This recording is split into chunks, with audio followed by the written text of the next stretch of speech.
Murembe Mandubosi. This is the Great Debaters Contest, and we are in Western Region. I am your host, Esperance Kapanga. And I am Chris Boru. The bone of contention today between our intellectual teams today is citizens should be directly involved in control of government expenditure. In the proposition, we have the gentleman from Musingu Boys High School. And in the opposition, we have Moi Girls Nangili. Proposal number 1, you have 3 minutes to make your submissions.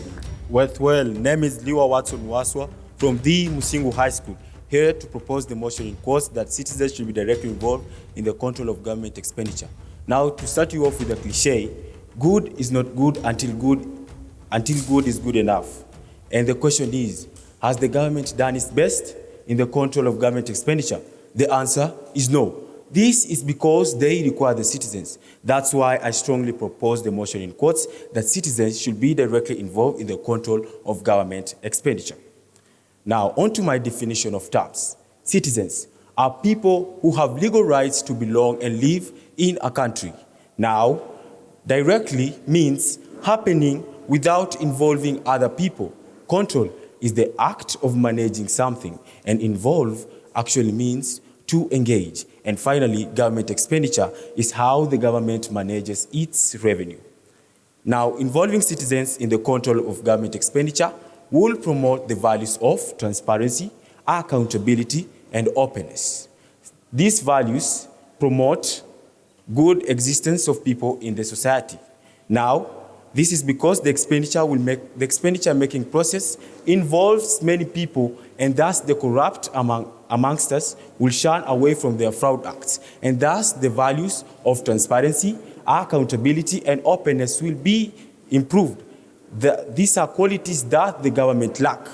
And this is according to the Saturday Nation of April 20, 2019, where Kilifi County officials were chased by citizens for failure to issue complaints and proposals of the citizens of buying 4 motorbikes to the youth group in Sokoni Ward. And they were also accused of having dubious expenditures in the county. Will this have been the case if citizens were directly involved in the control of government expenditure? Still on the incompetence of the government in running expenditure, according to the Sunday Nation of 7th April 2019, the lawmakers of Kitui County criticized the governor for failure to initiate development projects in the county. Which development projects are we speaking about? The governor failed to initiate development projects such as construction of roads, building schools, and facilitating the administration of healthcare facilities in the county. So, will this criticism be if the citizens were directly involved in the control of county government, county expenditure? The answer is no. For we know that citizens know their needs and wants and will implement them according to their likings. And to advise the opposers, follow the light, come to the light, and join us, for we are the light. Thank you. First proposal, you have 3 minutes to make your submissions. I am Valeria Tieno from Moi Girls Nangili High School. First of all, government expenditure refers to the funds and resources allocated by the government to social goods. And these funds come from from the government revenue, and the government gets its revenue from the taxes you pay, direct taxes, custom duty, and very many others. First of all, I'd like to ask you a question. Imagine today we are given one television set with one remote control.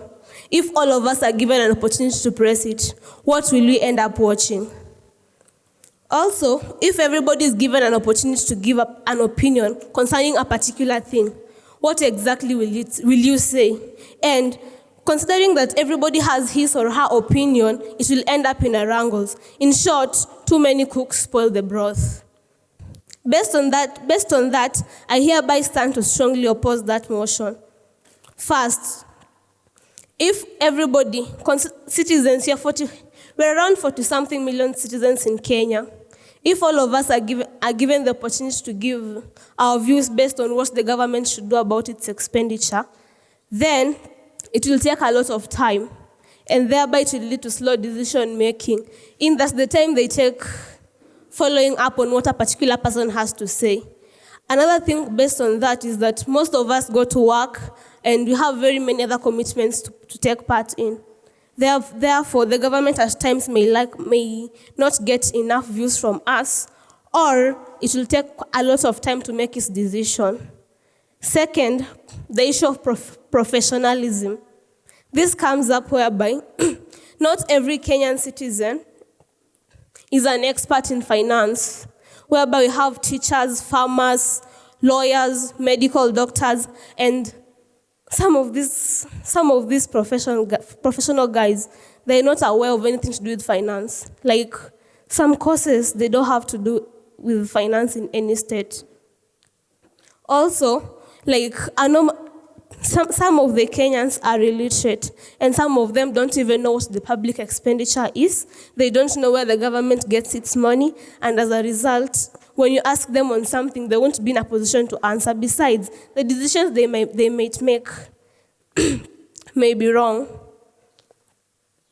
And then another thing I want us to think about is if for instance, all of us are going to suggest on what to spend on.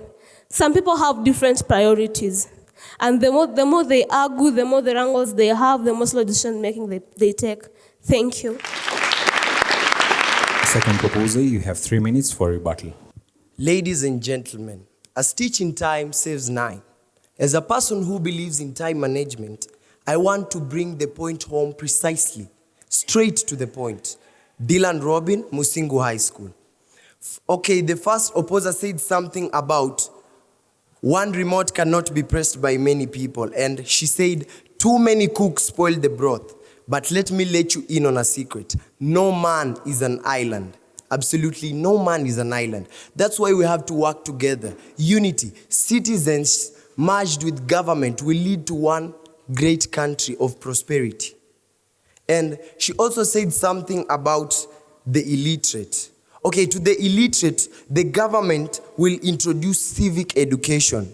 This way, citizens will be able to prioritize their needs in regards to how the government is supposed to allocate the funds. That way, our country will prosper. On to my first point, unreliability of the government. In regards to Sustainable Development Goal number 16 of peace, justice, and strong institution, I would just like to shed some light on justice. According to the Daily Nation of 20th February 2019, special needs schools in crisis as ministry delay funds.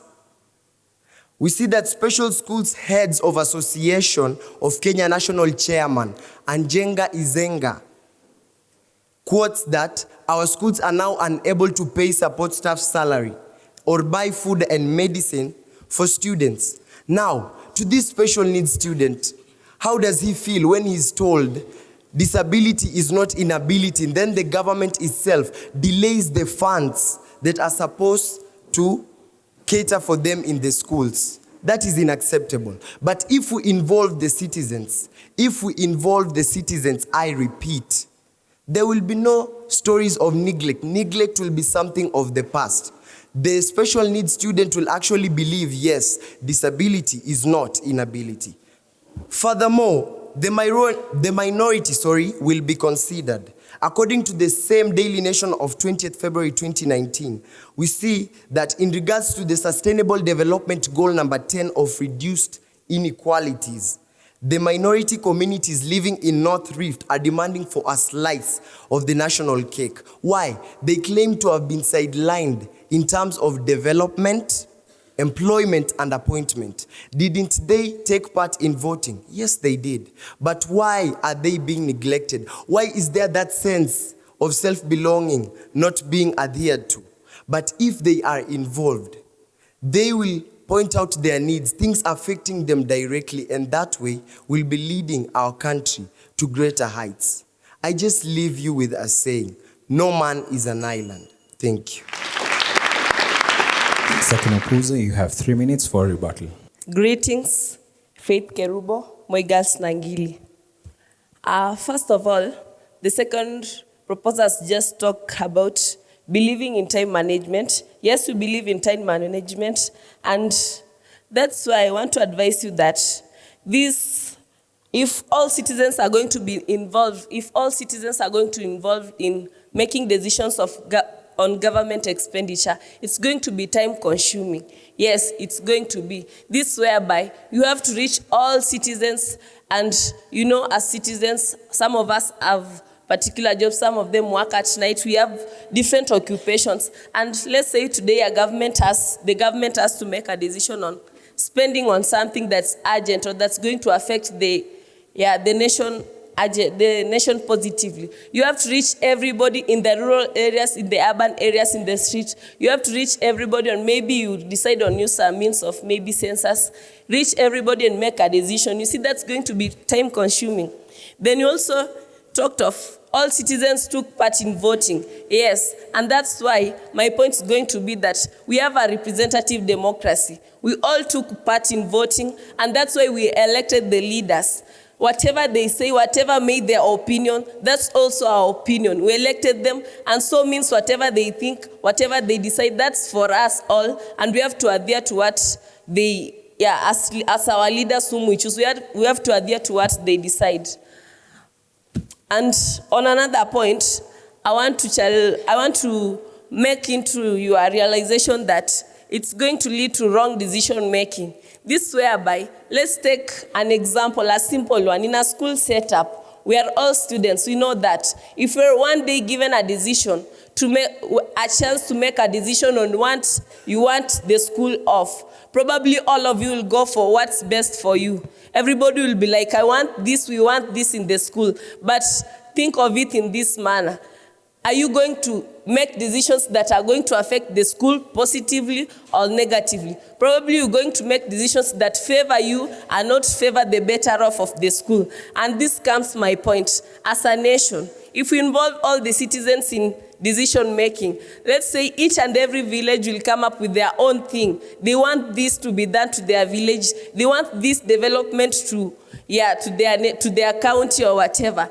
And some of them will just end up with projects that favors them most than even the whole nation as a country. And as we all know, the government is to spend on all of us. As citizens, we are the ones who are taxed, and the government will have to spend on all of us. So if we end up coming up with projects that are going to better us or are going to favor us than the others, then that's not going to be a democracy government, as the Constitution suggests. And lastly, I would like to advise my able proposers that you join us up and support the government in making decisions. Thank you.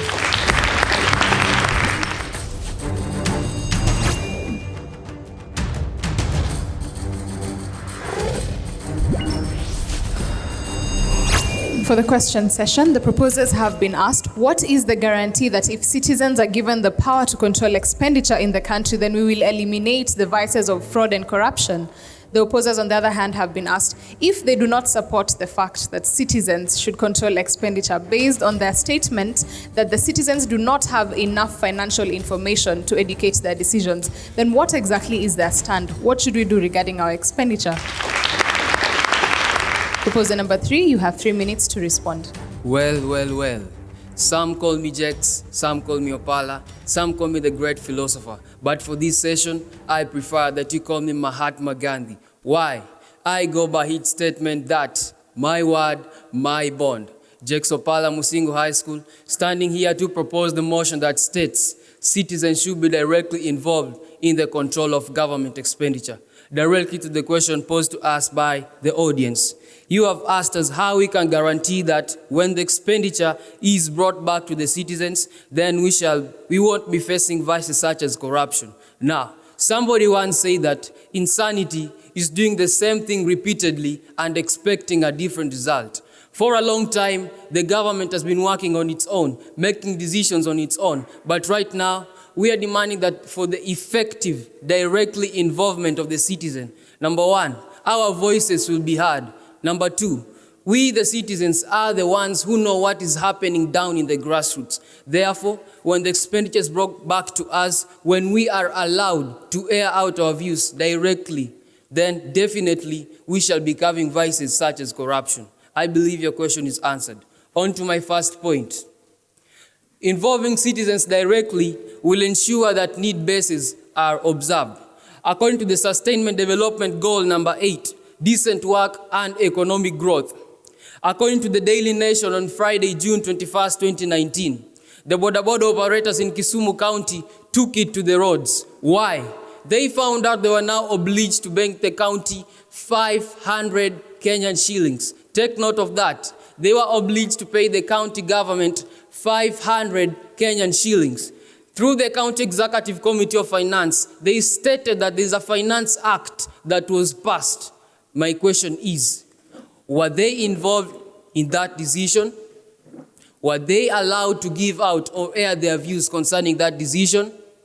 Answer yourself. But I tend to believe that if they would have been allowed to bring out their views, they will not have taken it to the streets, because the citizens are the ones who are affected by the decisions made by some minority people who sit in rooms to be able to come out with decisions. That is why I stand firm to say that citizens should be directly involved in the control of government expenditure.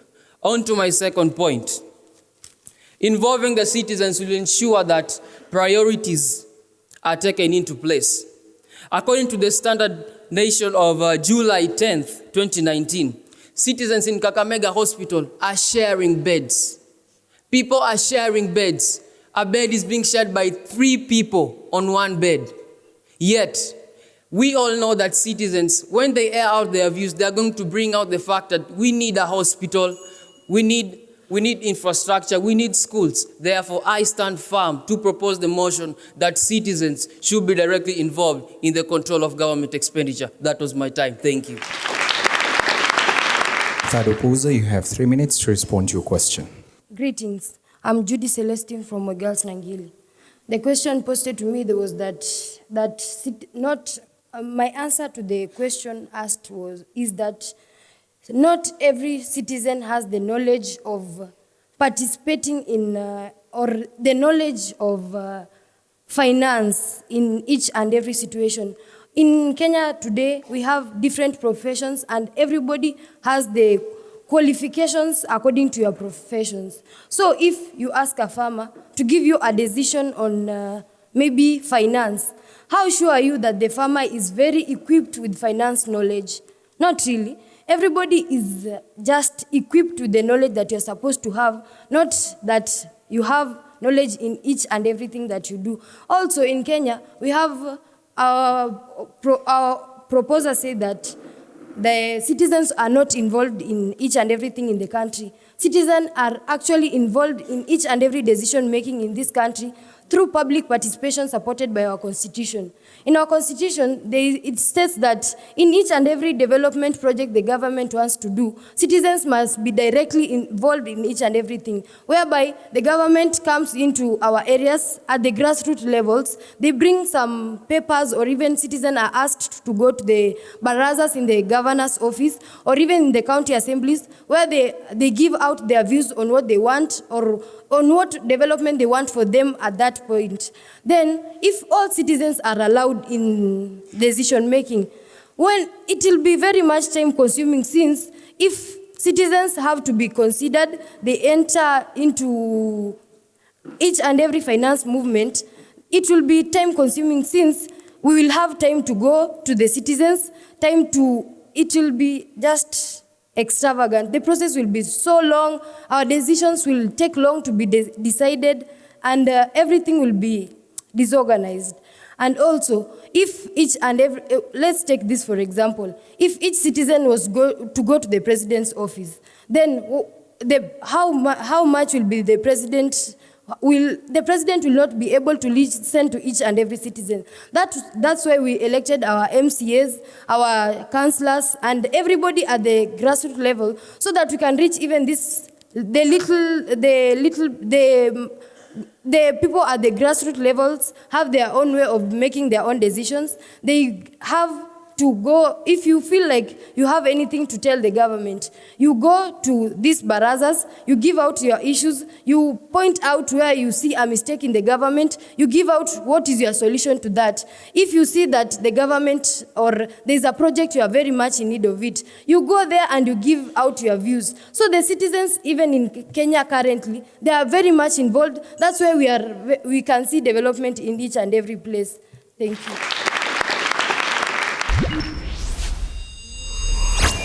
Proposers, you have 1 minute to make a final submission. Here I am, back again, to give you the reality. With me here, I have some pages, and this is a cover. Take it this way. These are the citizens, and this is the government. This cover by itself, can we refer to it as a book? The answer is no. And these pages, can they stand by themselves? The answer is no. But with me here is a perfect solution. This is presentable. I remember my mathematics teacher telling me something about probability. It's always half-half. The citizens 50, the government 50. When you merge the citizens and the government together, it's 50 plus 50. What does it give you? 100%. Thank you.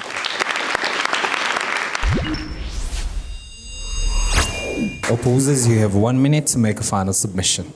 In conclusion, I would like to oppose the motion simply because we cannot use new skin on old wine. Simply because we are all citizens are actually positive about the public participation process, which has created development in each and every corner of Kenya and even the world. Thank you.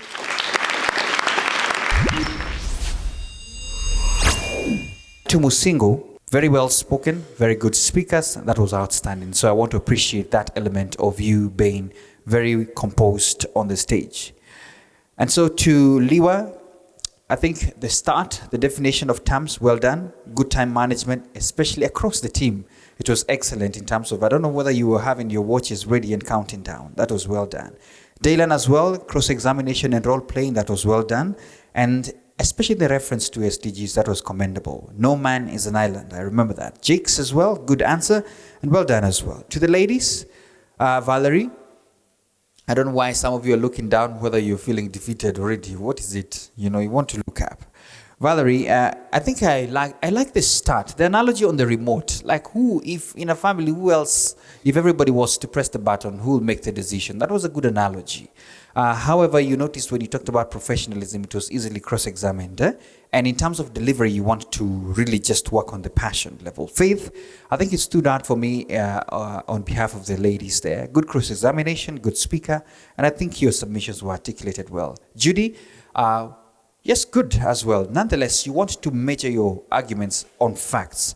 The question to you ladies is this: why should they not? Why should we not have citizens directly, and the term here was directly involved?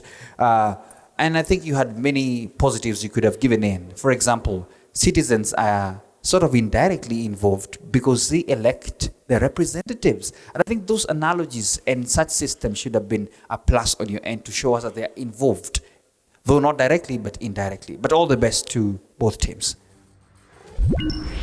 After all is said and done, it's down to the numbers. Our opposers of this motion, Moi Girls Nangili, the judges saw it fit to award you 65%. Let's give them a round of applause.